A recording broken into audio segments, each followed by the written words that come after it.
Hello again from my front porch where it is blindingly sunny here today. Definitely a difference from the last few days here in Iowa where, it wasn't that it was horrible. It was a little rainy and a little stormy a little bit, but more importantly, it was overcast. And so the temperatures were a little bit lower and things were not so bad, sunlight wise. But now the harsh sun has come back and it is blinding to being out here on the front porch. But it's okay. How do I begin this one? This is an interesting topic today because sometimes I scratch my head at things that people post, especially on social media, but even just things they say, and I just scratch my head and I think, can somebody really be that gullible? Can somebody really be that? I don't want to say dumb or stupid, but those thoughts do pass through my mind. I'm like, how do you get this?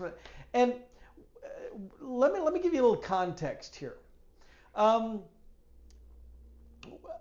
I've been seeing in lots of groups related to movies and TV shows about people posting comments about the characters versus the actors, where they will say things like, I used to like that character, but then I found out such and such about the actor, and and it changes my perception of the character.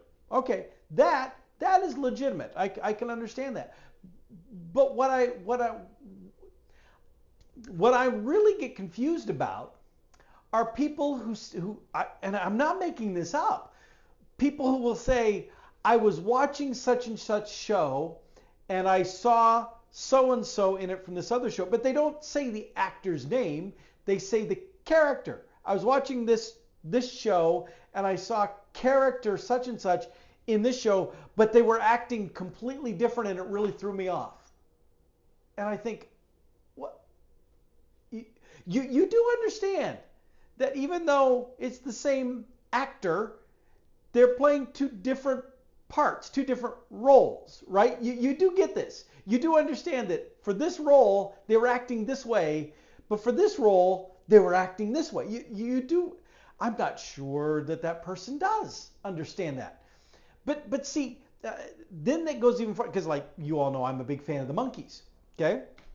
Well, the Monkees, part of what happened there was these four individuals were hired to play parts on a TV show. Now, three of them had some musical background. Oh, well, I guess all four of them had musical background. Three of them could play instruments. Peter, very good at playing instruments. Mike, very good at guitar and songwriting, already had been doing some of that. Mickey also could play guitar. A lot of people don't know he auditioned for the Monkees playing Johnny B. Goode. And of course, Davey had been on Broadway. He had been in The Artful Dodger and Oliver and all these. So they all had musical prowess and skill and ability. But ultimately, originally, they were not hired to be in a band per se. They were hired to pretend they were in a band as actors on a TV show. It was only after the show took off and some of the little songs that they recorded under the name The Monkees became a hit that all of a sudden the studio recognized they had a cash cow on their hands, that they could tap into this and they could milk this and exploit this. Plus, you had these four guys who were willing to be the band. So let's let them do it.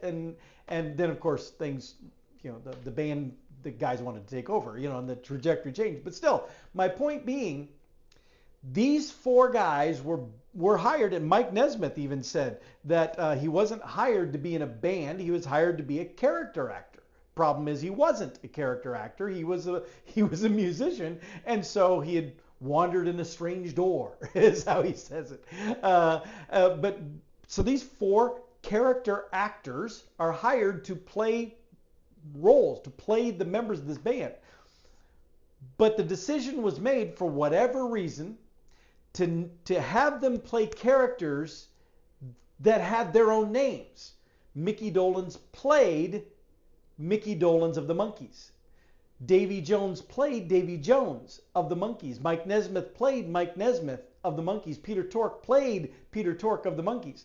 Now, for Davy, Mickey, and Mike, it wasn't too much of a stretch. They were able to capitalize on their personalities and do stuff. For Peter, it was more of a stretch because, of course, we'll remember him as being the idiot, the laughable one that wasn't very bright. But in reality, he's very smart. And so Mickey says he had the biggest acting job of all because he was playing very much against his own personality of who he actually was, whereas the others were able to just kind of tap into who they really were.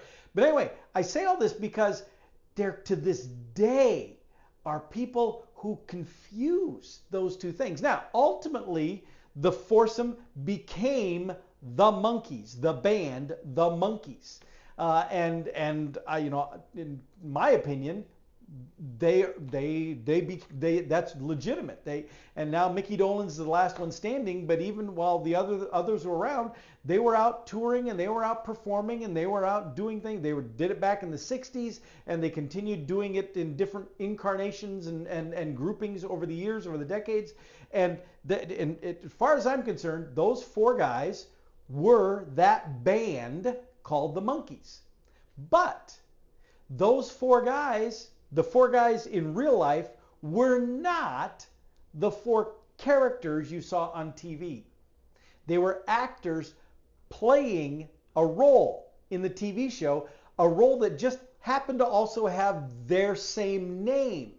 This created all kinds of problem and confusion for people because a lot of gullible people thought that they were one and the same.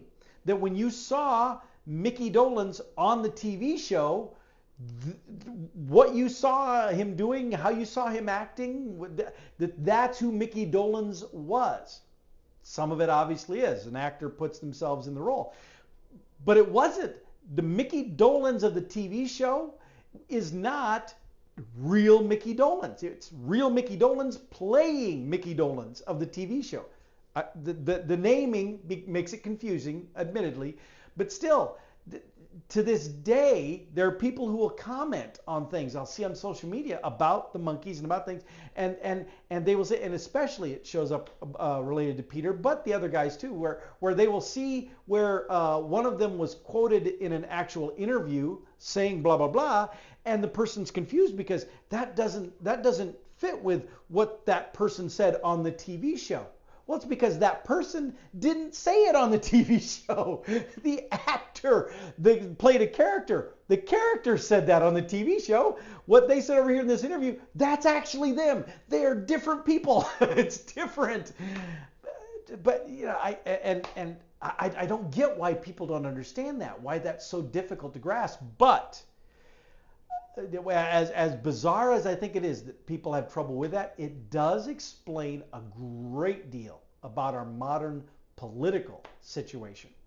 Why it is that today we are so focused on the media presence, the social media presence, the broadcast media presence of a candidate running for office, because we create this persona, this image. It's like the Monkees. It's like there's the real candidate over here, but then there's the TV version of the candidate over here. There's the social media version of the candidate over here.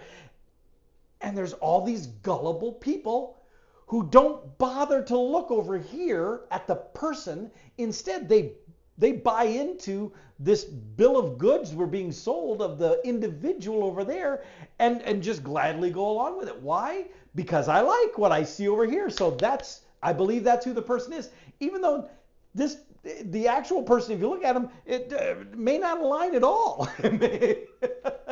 And so it's like, wow, okay, now that's it's sad, it's a little depressing, but it kind of starts to make sense. So I was looking through social media posts, and it comes up a lot too when you see people commenting about how I was watching such and such show, and I saw this person there. Oh, this is a big deal. But Well, they're called actors. That's what they do. They get paid by being in stuff. Not just the one thing you know them from. They show up in other things too. And if they're a good actor, they show some range. They show some diversity. They're not like Dwayne Johnson, who plays the same character in everything he does. Or Owen Wilson. God, I mean, yeah, I've seen him have a little variety, but for the most part, he's. But still, it's like, understand, fiction is fiction. This is pretend. This is make believe over here. Don't take this as real. Reality is over here. It's a lot more painful, and it's a lot less fun and festive sometimes. But if you really want to know who the person is, look over here in reality land. But too many of us don't want to. Too many of us want to focus over here to the fluff that tickles our ears and makes us feel good about things. But if it's fraudulent, if it's make-believe, if it's fabricated, then it's a lie, and you're buying into something that isn't legitimate. It isn't real. We are about to ramp up into political season. It's already starting. I'm getting some phone calls. I'm getting mailers. I'm getting all kinds of stuff. But it's going to get worse. And my challenge to you, don't buy into the packaging. Don't buy into the slick, glossy facade that you're being pitched, whoever the candidates are. And I mean everybody from Joe Biden to Donald Trump to anybody else down the line at any level of election. Don't buy into the slick packaging. Pay attention to the real person. Is this person really the person you can support? Not this person over here, because this isn't real. This is a show. This person, this over here, this will go away. This will disappear when the election is done. I guarantee you. This person, however, is the one we'll be stuck with if they win. Consider that. So keep a mind on your reality versus your fantasy. Let's try to keep those things separate, and let's be careful out there, as they say on Hill Street Blues. All right, with that, I'm going to stop my rambling. I'll let you go, and I'll see y'all next time from my front porch.